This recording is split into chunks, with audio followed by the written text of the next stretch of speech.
वो दौर जब इंसान पत्थरों के आगे झुकता था।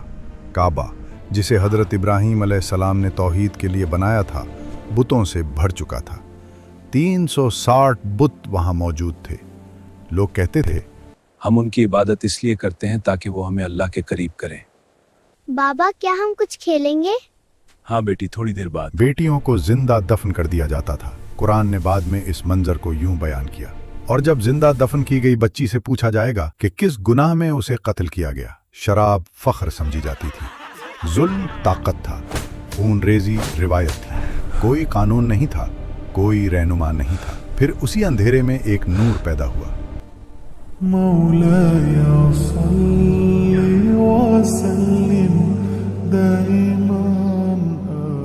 न वालिद का साया था, न दौलत, न लश्कर, लेकिन उनका रब उन्हें पूरी कायनात का रहनुमा बनाने वाला था। वो कभी किसी बुत के सामने नहीं झुके, कभी झूठ नहीं बोला। लोग भी कहते थे, हमने कभी इनके जैसा ईमानदार शख्स नहीं देखा, और उनका नाम है मोहम्मद सल्लल्लाहु अलैहि वसल्लम। फिर तारीख के वो लम्हे आने वाले थे जो शिर्क की बुनियादें हिला देंगे। बुत गिरेंगे, कबीले टकराएंगे, और हक के पैगाम पर तलवारें उठेंगी। लेकिन ये पैगाम रुकने वाला नहीं था, इस्लाम उभरने वाला था। तकरीबन 8000 साल पहले अल्लाह ने हज़रत आदम अलैहिस्सलाम को पैदा किया। वो इंसानियत के पहले इंसान थे। अल्लाह ने उन्हें हर चीज़ का इल्म दिया, ज़मीन, पानी, आसमान और चीज़ों के नाम। अल्लाह ने फरमाया, हर कौम में रसूल भेजे जाएंगे, और तुम्हारी औलाद में से भी रसूल आएंगे जो लोगों को सिर्फ अल्लाह की इबादत की दावत देंगे। आखिरी नबी से तकरीबन 4300 साल पहले अल्लाह ने हज़रत नूह अलैहिस्सलाम को भेजा। उस वक्त लोग शिर्क और बुराई में डूब चुके थे। हज़रत नूह अलैहिस्सलाम ने कहा, सिर्फ अल्लाह की इबादत करो और शिर्क छोड़ दो। उन्होंने बताया कि अल्लाह आइंदा भी तुम्हारी नस्लों में रसूल भेजता रहेगा। आखिरी नबी से तकरीबन 2600 साल पहले दुनिया फिर शिर्क में डूब गई।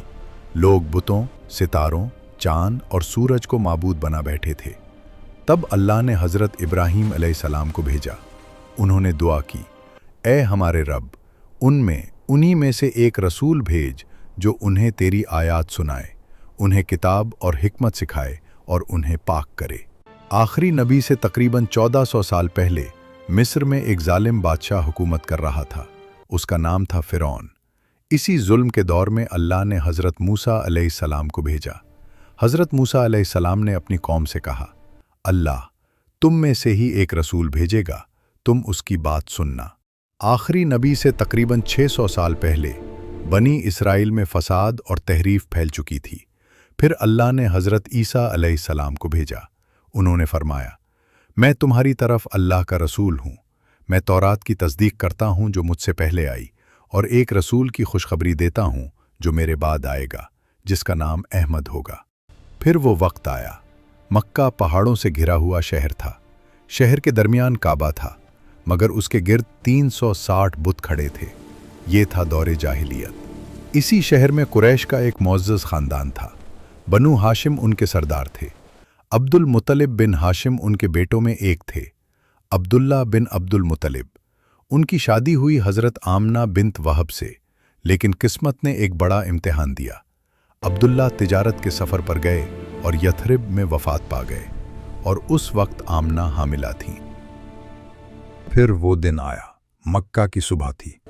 बनु हाशिम के घर एक बच्चा पैदा हुआ, जो सिर्फ एक ख़ानदान के लिए नहीं बल्कि पूरी इंसानियत के लिए रहमत बनने वाला था। हज़रत अब्दुल मुत्तलिब ने कहा, इस बच्चे का नाम ऐसा होना चाहिए जो लोगों के लिए इज्जत का सबब बने, और इस बच्चे का नाम रखा गया मोहम्मद सल्लल्लाहु अलैहि वसल्लम। अरबों की रिवायत थी कि बच्चे को देहात में परवरिश के लिए भेज दिया जाता था। इसी तरह नबी सल्लल्लाहु अलैहि वसल्लम को बनु साद के कबीले में भेजा गया। वहाँ हलीमा सादिया ने आपकी परवरिश की। शुरू में उनके घर में गुर्बत थी, लेकिन जैसे ही नबी सल्लल्लाहु अलैहि वसल्लम उनके घर आए, बरकतें नाजिल होने लगीं। उनके जानवर सेहतमंद हो गए, घर खुशहाल हो गया। 4 साल बाद नबी सल्लल्लाहु अलैहि वसल्लम अपनी वालदा के पास वापस आए, लेकिन 6 साल की उम्र में एक और आजमाइश आई। सफ़र के दौरान अबवा के मकाम पर आपकी वालदा हज़रत आमना वफ़ात पा गईं।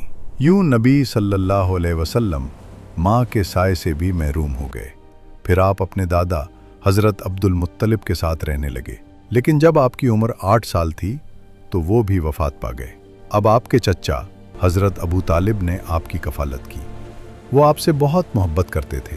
जवानी में मक्का के लोग आपको एक लक़ब देने लगे, अल अमीन, यानी सच्चा और अमानतदार। एक दिन काबा की तामीर के दौरान हजर अस्वद को उसकी जगह रखने पर कबाइल में झगड़ा हो गया। हर कबीला चाहता था कि ये एजाज़ उसे मिले। तकरीबन जंग होने वाली थी। फिर फैसला हुआ कि सुबह जो शख्स सबसे पहले काबा में दाखिल होगा वो फैसला करेगा। सुबह दरवाज़ा खुला और अंदर आने वाले थे मोहम्मद सल्लल्लाहु अलैहि वसल्लम। सब ने कहा, ये अल अमीन हैं, हम उनके फैसले पर राज़ी हैं। आप सल्लल्लाहु अलैहि वसल्लम ने एक चादर मंगवाई। हजर अस्वद को चादर के दरमियान रखा। हर कबीले के सरदार को चादर का एक कोना पकड़ने को कहा। सब ने मिलकर उसे उठाया। फिर आप सल्लल्लाहु अलैहि वसल्लम ने अपने हाथ से उसे उसकी जगह रख दिया। यूं जंग टल गई। जब आप सल्लल्लाहु अलैहि वसल्लम की उम्र 25 साल थी तो मक्का की एक मुअज़्ज़ज़ ताजिर खातून हज़रत खदीजा रज़ी अल्लाह अन्हा ने आपको तिजारत के लिए अपना माल दिया। आपने दयानतदारी से तिजारत की और बहुत मुनाफा हासिल किया। आपके किरदार से मुतासिर होकर हज़रत खदीजा रज़ी अल्लाह अन्हा ने निकाह की ख्वाहिश ज़ाहिर की। यूं निकाह हुआ। नबी सल्लल्लाहु अलैहि वसल्लम की उम्र 25 साल और हज़रत खदीजा रज़ी अल्लाह अन्हा की उम्र 40 साल थी। फिर जब नबी सल्लल्लाहु अलैहि वसल्लम की उम्र 40 साल हुई तो आप अक्सर गारे हिरा में इबादत के लिए जाते थे। एक रात वहाँ एक अजीम वाक़या पेश आया। हज़रत जिब्रील अलैहिस्सलाम आए और कहा, इक़रा, पढ़ो। नबी सल्लल्लाहु अलैहि वसल्लम ने फरमाया, मैं पढ़ नहीं सकता। 3 बार के बाद जिब्रील अलैहिस्सलाम ने पहली वही सुनाई, इक़रा बिस्मि रब्बिकल्लज़ी खलक़। यही वही का आगाज़ था। घर वापस आकर नबी सल्लल्लाहु अलैहि वसल्लम ने फरमाया, मुझे कंबल ओढ़ा दो। हज़रत खदीजा रज़ी अल्लाह अन्हा ने आपको तसल्ली दी और कहा, अल्लाह आपको कभी रुस्वा नहीं करेगा। आप सच बोलते हैं, कमज़ोरों की मदद करते हैं, मेहमान नवाजी करते हैं। सबसे पहले इस्लाम कबूल करने वाली थीं हज़रत खदीजा रज़ी अल्लाह अन्हा, फिर हज़रत अली रज़ी अल्लाह अन्ह, फिर ज़ैद बिन हारिसा रज़ी अल्लाह अन्ह और फिर हज़रत अबू बकर सिद्दीक़ रज़ी अल्लाह अन्ह। ये वो लोग थे जिन्होंने सबसे पहले इस्लाम कबूल किया और यही लोग आगे चलकर दुनिया की तारीख़ बदलने वाले थे।